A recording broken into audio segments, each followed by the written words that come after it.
그 수동적인데 공부를 꽤 하는 아이들의 특징은 학원을 많이 다닙니다. 그런데 그 수업을 들은 것만으로 내가 이해하고 공부했다고 생각하는 것이 가장 큰 착각이고 씹어서 삼켜주는 것까지 하길 바라는 경우도 봤어요. 그렇게 하면 일단 성적은 오릅니다. 하지만 아이는 서서히 거기에 중독되고 여기서부터 비극이 시작되는 거예요. 결과만 지켜보시는 학부모님들 입장에서는 우리 애가 갑자기 이유 없이 급격하게 성적이 하락한다고 느끼게 돼요. 안녕하세요, 상위권쌤입니다. 오늘 살펴볼 5가지는 이렇습니다. 그럼 바로 시작할게요. 강의를 듣는 본질적인 이유가 뭘까요? 그 이유는 나보다 잘하는 사람, 내가 가려는 길에서 성공한 사람의 성공 경험을 바탕으로 정확한 내용과 학습 방법을 한 바퀴 미리 돌아보는 것. 이것은 아주 기본적인 미리 보기를 하는 거예요. 이 미리 보기의 장점은 내가 혼자 공부했을 때 실수도 할 수 있고 실패도 할 수 있는데 엉뚱한 길로 가고 잘못된 방법으로 학습하는 것을 미리 막아주는 거예요. 단 한 번에 올바른 방법으로 학습할 수 있는 길을 찾아주는 것이죠. 수업이란 말 그대로 가이드입니다. 이 가이드 역할을 해주는 것이 선생님의 역할이고 말 그대로 선생, 먼저 그 길을 가본 사람이 안내를 해주는 것이죠. 정말로 중요하고 나의 공부에 있어서 효율성을 매우 높여주는 과정인데 수업이란 말 그대로 듣기만 한 것이고 진짜 공부는 그때부터 시작이거든요. 방금 전에 멋진 쇼를 한 편 본 겁니다. 그 강의를 듣고 전체적인 그림을 한번 쫙 훑어보고 나서 이제부터는 내 것으로 만들어야 하는 그런 과정이에요. 그런데 그 수업을 들은 것만으로 내가 이해하고 공부했다고 생각하는 것이 가장 큰 착각이고 여기서부터 비극이 시작되는 거예요. 사실은 지금 말씀드리는 이 부분이 극명하게 상위권과 하위권을 구분짓는 지표가 됩니다. 여기서 먼저 우리가 알아야 할 것은 수동적인 학생들 중에서도 일부 상위권이 있고 중상위권도 생각보다 꽤 많아요. 그 수동적인데 공부를 꽤 하는 아이들의 특징은 학원을 많이 다닙니다. 과외도 하고요. 이게 무슨 상태냐면 아이들이 능동적으로 머리를 굴리고 본인의 지식과 새로 듣는 내용을 결합해서 능동적으로 수업을 내 것으로 계속 만들어야 되는데 능동적이지 못하고 계속 떠먹여주는 대로 따라가는 거예요. 심지어 어떤 아이들은 씹어서 삼켜주는 것까지 하길 바라는 경우도 봤어요. 그렇게 하면 일단 성적은 오릅니다. 하지만 아이는 서서히 거기에 중독되고 망가지죠. 이 부분이 어찌 보면 사교육이나 교육계 전반의 병폐라고도 할 수 있겠네요. 어쨌든 그런 식으로 공부하면 아주 일부는 상위권도 존재하고 중상위권들은 꽤나 되겠지만 이게 언제까지 지속할 수 있냐면 중3, 더 간다고 해도 고1 때까지는 꽤 있어요. 하지만 고2나 고3이 돼버리면 한계가 분명하게 생깁니다. 특히 수학과 영어에서는 거의 불가능하다고 봐도 돼요. 그러면 결과만 지켜보시는 학부모님들 입장에서는 우리 애가 갑자기 이유 없이 급격하게 성적이 하락한다고 느끼게 돼요. 그래서 저는 무조건 떠먹여주는 학습을 시키는 것보단 능동적인 상위권 학생들의 습관을 기를 수 있도록 엄청 노력을 합니다. 그게 시간도 더 걸리고 제가 힘들어요. 그런데 어머님들 집안일 하시는 것처럼 티도 안 납니다. 외부에서 학부모님이 볼 때는 바로 결과가 안 나오는 것 같고 시간도 되게 오래 걸리네 라고 생각하시기 마련이죠. 이건 양심의 문제라서 제가 사교육적 관점에서는 어리석은 방법을 취하고 있는 건지도 모르겠습니다. 우리 아이들이 수업을 들으면서 꼭 해야 하는 생각과 과정이 있어요. 인강을 듣든 학원 혹은 학교에서 수업을 들을 때 반드시 해야 하는 과정 중에 하나가 그 수업을 들으면서 지속적으로 몇 줄로 요약해 보는 거예요.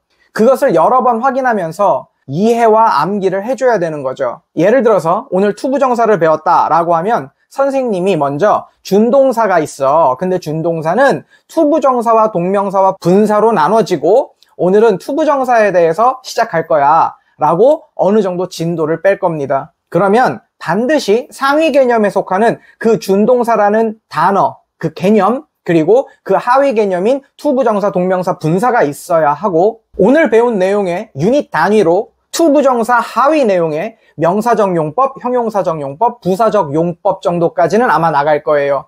그러면 머릿속에 반드시 이 단어와 개념을 이해를 해야 해요. 세부 개념은 다 알지 못한다고 해도 암기를 하든 이해를 하든 들어가 있어야 된다는 거죠. 이런 개념을 확인해 가면서 머릿속에 집어넣으면서 수업을 듣는 아이들과 아 그렇구나 하고 그냥 듣고 넘어가는 아이들, 여기서부터가 차이점의 시작이 생깁니다. 그리고 강의를 들을 때 끊임없이 강의 내용에 대해서 머리를 굴려야 해요. 이 부분은 학부모님들, 선생님들 눈에 전혀 보이지 않아요. 다만 이런 것까지 예측하는 선생님들 중에 일부는 역질문을 통해서 일일이 확인하는 선생님들이 계십니다. 제가 그렇게 해보면 아이들이 짜증내거나 싫어하거나 눈을 피합니다. 하지만 집요하게 저는 질문을 던지죠. 스스로 하지 않는 수동적인 대부분의 학생들에게 적용되는 방법이에요. 학교에서는 이렇게까지 못 해줍니다. 한 반에 20명이나 30명까지 있으니까요. 그래서 사교육을 하게 되는 것인데 사교육 현장에서 이 메타인지라는 과정을 하는 곳도 있고 안 하는 곳도 있어요. 그래서 기본적으로 어머님들께서 이 부분을 숙지하고 계셔야 합니다. 요약하자면 강의를 들으면서 주요 개념어를 머리에 익히면서 가지를 쳐나가는 방식으로 생각을 해줘야 한다는 거예요. 자, 이제는 강의를 다 듣고 난 다음에 학생들이 반드시 해야 하는 것들이에요. 아마 이 파트를 대부분의 학생들이 안 할 거예요. 그리고 대부분의 상위권 학생들은 하고 있는 부분일 겁니다. 바로 강의를 들으면서 머릿속에 익혔던 주요 개념들, 그리고 상위 개념에 속하는 큰 줄기들을 수업 시간에 생각하면서 학습했다면 수업이 끝나고 나면 수업 시간에 나왔던 수많은 디테일들이 있어요.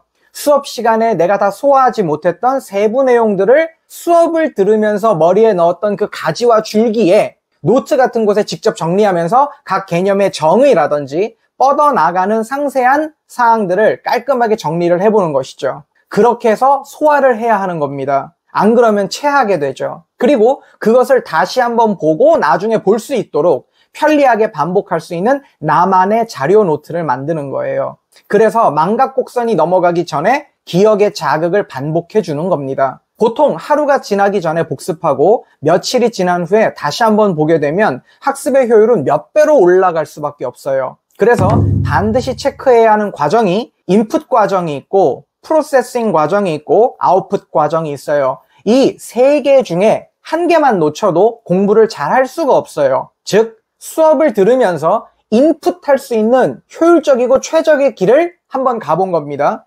그래서 입력을 계속 하면서 이것을 머릿속에서 수업을 들으면서 프로세싱을 하는 거죠. 그리고 강의를 듣고 난 후에도 마찬가지로 계속 프로세싱 과정을 거쳐야 합니다. 그리고 나서 내가 잘 알고 있는지 나 스스로 테스트를 하거나 문제를 풀어보거나 수업 내용에 관련된 주요 핵심 개념어들에 대한 정의를 내가 스스로 말할 수 있는지 확인하는 과정, 즉 아웃풋 과정까지 반드시 확인해야 된다는 점 기억해 주세요. 그런데 하위권 아이들은 귀찮아서인지 몰라서인지 이 과정들을 절대로 하지 않습니다. 이것이 결정적으로 중요한데도 말이죠. 요즘 보면 학원까지 가지 않고 인강을 들으시는 분들이 많이 계시는 것 같아요. 그런데 인강들은 많이 듣는데 인강만으로 성적이 아주 많이 올랐다는 이야기들은 별로 들어보지 못하셨을 거예요. 그래서 보통은 인강이 현장 강의보다 효율이 떨어진다고 생각합니다. 왜냐하면 인강을 들을 땐 내 주의가 분산될 확률이 높고 딴 생각하기 쉽고 현장에서 느껴지는 그 긴장감과 집중력이 떨어지기 때문이에요. 인터넷 강의는 내 앞에서 눈으로 보고 직접 이야기해 주시는 거에 비해서 효율성이 떨어질 수밖에 없습니다. 그런데 오늘 내용을 다 들으신 분들은 아마 그 해법을 예상하실 거예요. 인강이라는 것은 내가 배우고 싶은 내용의 가이드예요. 오로지 내용만 있습니다. 그렇다면 학생을 긴장하게 만들고 집중하게 만들고 확인하는 과정까지 옆에서 누군가가 있으면서 도와주면 되는 것이에요. 그 부분을 채워줘야 하는 거죠. 그래서 가장 좋은 방법은 학생이 혼자 인강을 듣지 않도록 하는 겁니다. 가까운 주위에 감독자가 있어야 해요. 잠시 감독자가 벗어나면 그 잠시 동안 집중력이 떨어질 겁니다. 대부분 학생들이 그렇거든요. 그리고 감독자께서는 학생이 잘 듣고 있는지, 학생의 눈을 보면서 핵심 개념들을 손으로 적어보고 있는지, 문제를 풀라고 시키면 풀고 있는지 지속적으로 체크해야 하고 실시간으로 확인하는 작업도 해줘야 해요. 아무래도 인터넷 강의가 현장 강의보다 가격이 저렴할 겁니다. 그 가격 차이만큼을 메꿔주신다고 생각하시면 아주 이해가 쉬우실 거예요. 그렇게 하면 적은 돈으로도 양질의 내용을 효과적으로 학습시키실 수 있는 거죠.